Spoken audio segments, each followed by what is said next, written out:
welcome back to my channel.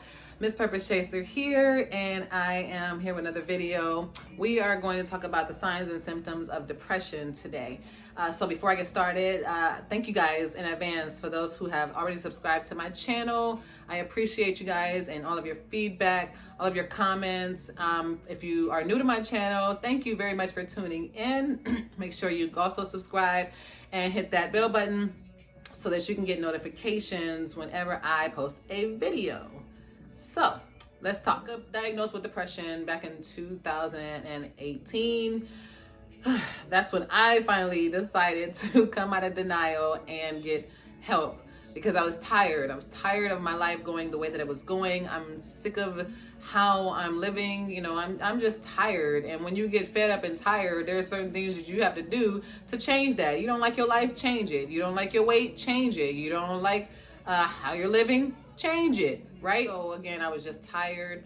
I'm like, okay, something here has to change. I need help. So I finally admitted to myself that I needed help, and then I got help, and it was the best decision I have ever made in my life. So I'm going to give you guys the signs and symptoms of depression, and if any of these signs or symptoms resonate with you, you're going through these, I suggest you get help, okay? I promise you, it's not a bad decision, and there's nothing to be ashamed of. I promise, nothing to be ashamed of at all. So let's get into it. We're gonna stick with depression. There's plenty of different mental illnesses, but we're gonna stick with depression. What is depression? I have my phone here for notes because one of the symptoms is memory loss. I don't remember anything. My daughters call me Dory because I forget so easily. And so I'm gonna read them off my notes here. Actually, this is just Google. You can also Google that as well. So clinical depression. It's a mental health disorder characterized by persistently depressed mood or loss of interest in activities, causing significant impairment in daily life. So it can definitely impair your life. You are stuck in whatever situation that you are in. You are constantly in bed with the blinds or the curtains closed. You're constantly on the couch. You're constantly eating, or you're constantly not eating. You are constantly not doing something with your life. Now, purpose chaser. That's what you are. You are supposed to be chasing your purpose. You are supposed to be out there doing whatever it is that you're here in this earth for. But instead, this depression has you laying on the couch all day, laying in your bed all day, laying in the dark all day long. So we need to get you up out of there, okay? So possible causes include a combination of biological, psychological, and social sources of distress. Increasingly, research suggests these factors may cause changes in brain function, including altered activity or certain neural circuits in the brain. Yeah, I'm not a doctor. That sounds really, really serious, huh? So I'm going to give you the symptoms now. Now, symptoms is a persistent feeling of sadness or loss of interest that characterizes major depression, can lead to a range of behavioral and physical symptoms. These may include changes in sleep, appetite, energy level, concentration, daily behavior, or self-esteem. Depression can also be associated with thoughts of suicide. That was me. I've had, oh my gosh, I had suicidal thoughts for a very long time. But I attempted suicide 7 times in my life. The worst feeling in the world. Feeling like you don't belong here. Feeling like you don't need to be here. Feeling like your family doesn't need you. Feeling like you don't even need yourself. That is like the worst feeling ever. You still feel alone in a crowd full of people. You just want to go already. Yes, that is a very, very bad feeling. So here's some things that you may experience. So you may experience things in your mood changes, anxiety, general discontent, guilt, hopelessness, loss of interest or pleasure in activities, mood swings, or sadness. I experienced all of them. Behavioral, agitation, excessive crying, irritability, restlessness, or social isolation. Yep, I experienced all those as well.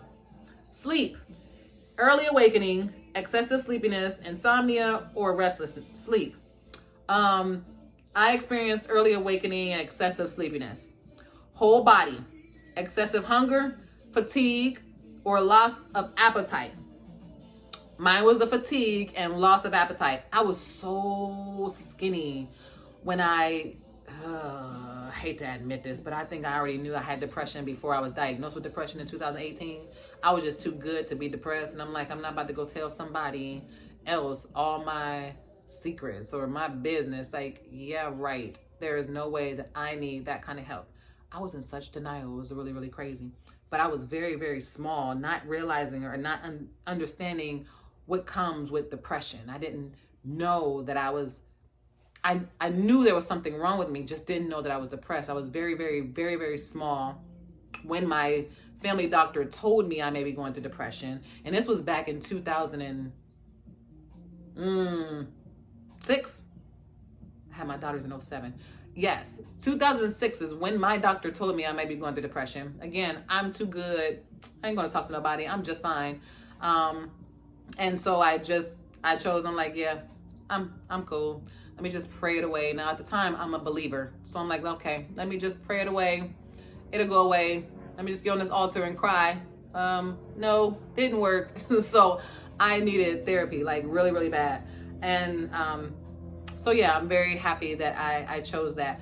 But I definitely lost a lot of weight. People thought I was on drugs. That's how bad it was. So I experienced the fatigue and loss of appetite. Cognitive. So it's lack of concentration, slowness in activity, or thoughts of suicide. Definitely experienced all three of those. Weight, either weight gain or weight loss. I experienced the weight loss. Also common are poor appetite or repeatedly going over your thoughts. Yep, that was me all day. So those were the symptoms. Treatment. The mainstay of treatment is usually medication, talk therapy, or a combination of the two. Increasingly, research suggests these treatments may normalize brain change associated with depression. So, you get some help, then it could change your brain and the waves and the frequencies in your brain and how you're thinking and what you're putting out there into the world, what you're putting out there in the in the universe. You get what you put out. So you put out those negative thoughts, your life is constantly negative because that's what you think it is. Whether you think you are or you think you're not, you're right. Ever heard that quote? So there's different types of therapies. Cognitive behavioral therapy, behavior therapy, and psychotherapy. Cognitive behavioral therapy, a talk therapy focused on modifying negative thoughts, behaviors, and emotional responses associated with psychological distress. Behavioral therapy is a therapy focused on modifying harmful behaviors associated with psychological distress. Psychotherapy, treatment of mental or behavioral disorders through talk therapy. So there's different types of therapy depending on how major your depression is. You might need all three. Mine was mild depression, so I only needed at the time cognitive behavioral therapy. Right now, I just want to talk. That's about it. I'm not struggling anymore. I don't struggle with the suicidal thoughts. That's completely gone.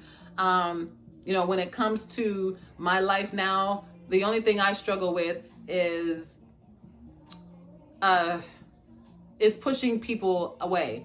And I don't think that has anything to do with depression, maybe.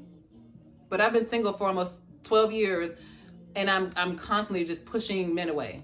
I have very, very, very bad trust issues, very bad. So I'm actually working on that, trying to heal myself before I put myself in a situation and expect some man to heal me. Like, that's not his job. Definitely my job. So I'm content with being alone, being by myself until I figure out, okay, what is it, or what has happened, that I don't trust men these days. So cognitive behavioral therapy was my treatment. But again, there's three different kinds. You may need all three depending on how severe your depression is.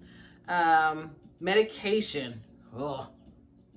So treatments is the therapies, and then there's medication, which is antidepressants. So I read that when you first start taking antidepressants, it can increase suicidal thoughts for a couple of months.